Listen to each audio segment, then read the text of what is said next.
কবর জিয়ারত করার সময় কবরের মধ্যে কি ঘটে? আপনি কবর জিয়ারত করলে মৃত মানুষ কি বুঝতে পারে? জুমাবারে কবর জিয়ারত করলে রূহ কিভাবে কবরে প্রবেশ করে? নবী সাল্লাল্লাহু আলাইহি ওয়াসাল্লাম বদরের ময়দানে মৃত কাফেরদের উদ্দেশ্যে কি বলেছিলেন? মৃত মানুষরা কি সেই কথা শুনতে পেয়েছিল? আজকের ভিডিওটি খুবই তথ্যপূর্ণ, তাই ভিডিওর শেষ পর্যন্ত আমাদের সাথেই থাকুন। সহিহ বুখারীতে একটি হাদিস বর্ণিত হয়েছে, একদিন আল্লাহ রাসূল সাল্লাল্লাহু আলাইহি ওয়াসাল্লাম এক মহিলার পাশ দিয়ে যাচ্ছিলেন। তিনি দেখতে পেলেন সেই মহিলা কবরের পাশে বসে উচ্চ স্বরে বিলাপ করে ক্রন্দন করছিল। নবী সাল্লাল্লাহু আলাইহি ওয়াসাল্লাম তাকে বললেন, তুমি আল্লাহকে ভয় করো এবং ধৈর্য ধারণ করো। মহিলাটি আল্লাহ রাসূল সাল্লাল্লাহু আলাইহি ওয়াসাল্লামকে বলল, আপনি আমার কাছ থেকে দূর হন, আপনি আমার কষ্ট কি বুঝবেন? আপনার উপর তো আমার মতো বিপদ উপস্থিত হয়নি। মূলত মহিলাটি রাসূল সাল্লাল্লাহু আলাইহি ওয়াসাল্লামকে চিনতে পারেনি। পরবর্তীতে তাকে বলা হলো, ইনি হচ্ছেন নবী সাল্লাল্লাহু আলাইহি ওয়াসাল্লাম, আপনি তাকে এটা কি বললেন? এরপর সেই মহিলা নবী করিম সাল্লাল্লাহু আলাইহি ওয়াসাল্লামের দরবারে এসে উপস্থিত হলেন। রাসূল সাল্লাল্লাহু আলাইহি ওয়াসাল্লামের কাছে তখন কোনো প্রহরী ছিল না। সেই মহিলা অনুতপ্ত কণ্ঠে বললেন, হে আল্লাহ রাসূল, আমি আপনাকে চিনতে পারিনি। আল্লাহ রাসূল সাল্লাল্লাহু আলাইহি ওয়াসাল্লাম বললেন, ধৈর্য বিপদের প্রাথমিক অবস্থাতেই ধারণ করতে হয়। আসলে মহিলাদের ধৈর্য শক্তি পুরুষদের তুলনায় অনেক কম। এরা কবর জিয়ারত করতে গিয়ে দোয়া কালাম ছেড়ে কান্নাকাটি শুরু করে দেয়। এজন্য মহিলাদেরকে কবর জিয়ারত করতে না যাওয়ার উপদেশ দেওয়া হয়েছে। এক হাদিসে রাসূল সাল্লাল্লাহু আলাইহি ওয়াসাল্লাম কবর জিয়ারতকারিনী মহিলাদেরকে অভিসম্পাত করেছেন, অর্থাৎ ওই সকল নারী যারা মৃত ব্যক্তির কবরের পাশে বিলাপ করে কাঁদে। ইসলামের প্রাথমিক দিকে কবর জিয়ারত নিষিদ্ধ থাকলেও পরবর্তীতে রাসূল সাল্লাল্লাহু আলাইহি ওয়াসাল্লাম কবরে জিয়ারতের অনুমতি এবং এতে উৎসাহ দিয়ে বলেন, আমি তোমাদেরকে কবর জিয়ারত করতে নিষেধ করেছিলাম, এখন থেকে তোমরা কবর জিয়ারত করতে পারো। কেননা কবর জিয়ারতে মৃত্যুর কথা স্মরণ হয়, তাই তোমরা বেশি বেশি কবরে জিয়ারত করো। আর আমি তোমাদেরকে 3 দিনের অধিক সময় কুরবানির গোশত রাখতে নিষেধ করেছিলাম, অর্থাৎ 3 দিনের মধ্যে কুরবানির গোশত খেয়ে শেষ করতে হবে, কিন্তু এখন যতদিন ইচ্ছা তা খেতে পারো। রাসূল সাল্লাল্লাহু আলাইহি ওয়াসাল্লাম বলেছেন, যখন কোনো মুসলিম ব্যক্তি দুনিয়াতে পরিচিত তার কোনো মৃত ভাইয়ের কবরের পাশ দিয়ে গমন করে এবং তাকে সালাম দেয়, তখন তার সালামের উত্তর দেওয়ার জন্য আল্লাহ তাআলা তার রূহকে কবরে ফেরত দেন। উল্লেখিত হাদিস দ্বারা প্রমাণিত যে মৃত ব্যক্তি তাকে চিনতে পারেন এবং তার সালামের উত্তর দেন। মৃত ব্যক্তি জীবিত ব্যক্তির জিয়ারত বুঝতে পারেন এবং এতে সে অত্যন্ত খুশি হন। তবে মৃত ব্যক্তিরা আমাদের মতো শুনতে ও দেখতে পারার বিষয়ে সম্পূর্ণ স্বাধীন নয়। তাদের শোনা এবং দেখার ক্ষমতা সম্পূর্ণ আল্লাহ তাআলার এখতিয়ারের অধীন। আল্লাহ তাআলা যদি দুনিয়ার কোনো কথা বা দৃশ্য দেখাতে বা শোনাতে চান, তবে তারা ততটুকু শুনতে ও দেখতে পারেন যতটুকু আল্লাহ তাআলার ইচ্ছা, জেলখানায় আবদ্ধ পরাধীন আসামির মতো। সহিহ বুখারী ও মুসলিম সহ অসংখ্য হাদিসে বর্ণিত, মুসলমানগণ এক রাতে বদরের কূপের পাশে আওয়াজ শুনলেন। তারা দেখতে পেলেন রাসূল সাল্লাল্লাহু আলাইহি ওয়াসাল্লাম বদরের কূপের পাশে দাঁড়িয়ে উচ্চ আওয়াজে সম্বোধন করে ডাকছিলেন, হে আবু জাহেল ইবনে হিশাম, হে সাইবা ইবনে রাবিয়া, হে উতবা ইবনে রাবিয়া, হে উমাইয়া ইবনে খালফ, তোমাদের প্রভু তোমাদের সাথে যে অঙ্গীকার করেছিলেন তা কি তোমরা সত্যরূপে পেয়েছ? আমার রব আমার সাথে যে ওয়াদা করেছিলেন আমরা তা সত্যরূপে পেয়েছি, আলহামদুলিল্লাহ। সাহাবীগণ বললেন, ইয়া রাসূলুল্লাহ সাল্লাল্লাহু আলাইহি ওয়াসাল্লাম, আপনি তো এমন লোকদেরকে ডাকছেন যারা মারা গিয়েছে, আপনার কথা তারা শুনতে সক্ষম নয়।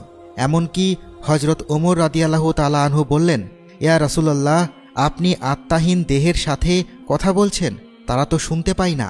উত্তরে আল্লাহ রাসূল সাল্লাল্লাহু আলাইহি ওয়াসাল্লাম বললেন, আল্লাহর শপথ, তোমরা আমার কথা তাদের চেয়ে বেশি শুনতে পাওনি। তারা শুনতে পায়, কিন্তু তারা উত্তর প্রদানের ক্ষমতা রাখে না। রাসূল সাল্লাল্লাহু আলাইহি ওয়াসাল্লাম বললেন, যে ব্যক্তি প্রতি জুমায় তার বাবা মা অথবা তাদের একজনের কবর জিয়ারত করবে তাকে ক্ষমা করে দেওয়া হয় এবং তাকে বাবা মার সঙ্গে সৎ ব্যবহারকারীদের মধ্যে গণ্য করা হয়।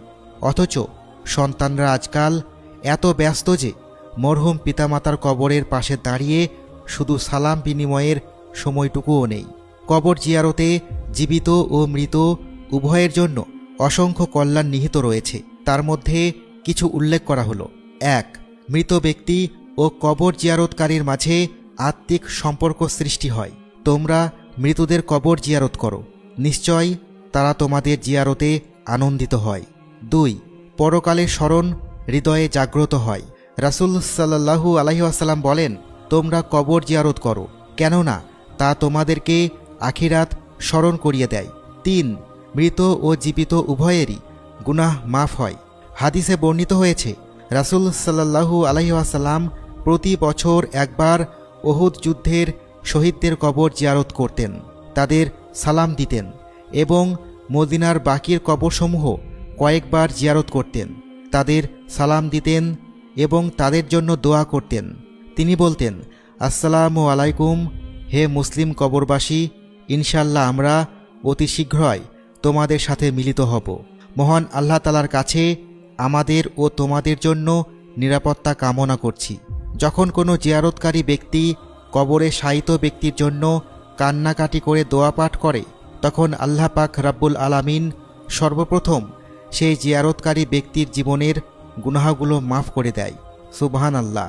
নবী সাল্লাল্লাহু আলাইহি ওয়াসাল্লাম কবর জিয়ারতের এই তরিকায় বলেছেন, কেউ যখন কবরস্থানে যায় কবরবাসীদের সে যেন এই বলে সালাম দেয়, আসসালামু আলাইকুম ইয়া আহলাল কুবুর ইয়াগফিরুল্লাহু লানা ওয়া লাকুম আনতুম সালাফুনা ওয়া নাহনু বিল আসার। এর অর্থ, হে কবরবাসী, তোমাদের ওপর শান্তি বর্ষিত হোক, আল্লাহ আমাদের ও তোমাদের ক্ষমা করুন, তোমরা আমাদের আগে কবরে গিয়েছ এবং আমরা পরে আসছি। সুনানে তিরমিজি হাদিস নম্বর 1053। এরপর কবরবাসীদের জন্য মাগফিরাতের দোয়া করবে এবং কিছু আয়াতে কালিমা ও দোয়া দরুদ পাঠ করে তাদের নামে ইসালে সওয়াব করবে। অতঃপর কবরের দিকে পিঠ দিয়ে কেবলামুখী হয়ে বা কবরমুখী হয়ে দোয়া করতে কোনো অসুবিধা নেই। কবরের বিষয়ে ইসলাম কোনো প্রকার বাড়াবাড়ি অনুমোদন করে না। সুতরাং কবরকে অসম্মান যেমন নিষেধ, তেমনি সম্মানের সীমা অতিক্রম করাও নিষেধ।